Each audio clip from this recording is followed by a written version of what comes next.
Have you ever wondered what the pastor's role is in church revitalization, biblically speaking? Often when we talk about it, our answers are church size dependent. Like in big churches, they'll talk about that the pastor's role is casting a vision or it's assembling the proper team. Whereas in a small church, when we talk about the pastor's role in church revitalization, it's usually, well, what doesn't the pastor do?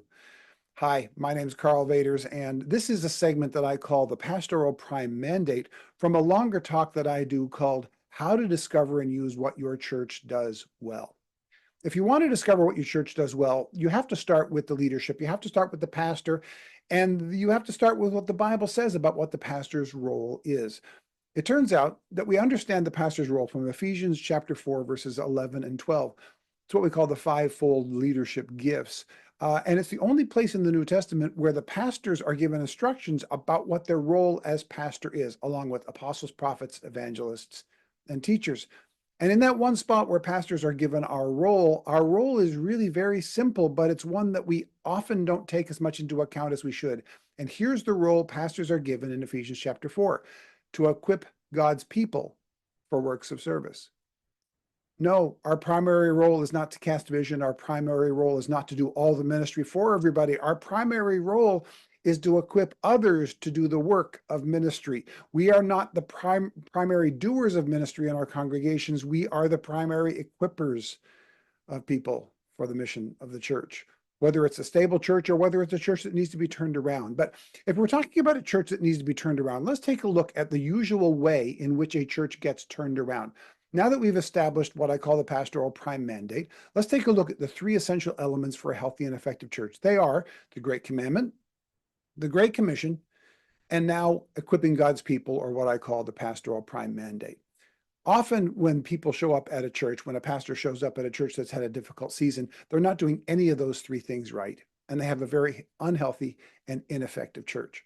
So what we usually do is we start with the Great Commandment, as we should. Love God, let's others. Let's figure out how to do that well. And when we're doing that, but we're only doing that, what you end up with is a loving but ineffective church. This is where a lot of church revitalizations stall out. We look around and we go, hey, we're having great worship services. Everybody's loving and caring for each other. We haven't had a church split in decades. Why isn't anything moving forward? Well, because you're only doing one of the three pieces. It's the most important of the three, but it's just one of the three. So then usually what we do is we add the second part. We say, hey, let's start sharing the great things that are happening at our church with others. Let's start sharing the good news. So we go to the Great Commission, as we ought to. But if you're doing the Great Commandment and the Great Commission, but you're not effectively discipling people, if you're not equipping God's people for works of service, what you end up with is overworked pastors and passive members. Take a look at it. If you're doing the Great Commandment, great worship services, great fellowship time, if you're doing outreach into the community, but you're not doing it with the people in the church, you are now adding one more load to the pastor's burden, or the pastoral staff burden. This is why a lot of churches, while they grow bigger, burn out their pastors, because we're not training our people. So you end up with overworked pastors, passive members, and all kinds of dysfunction.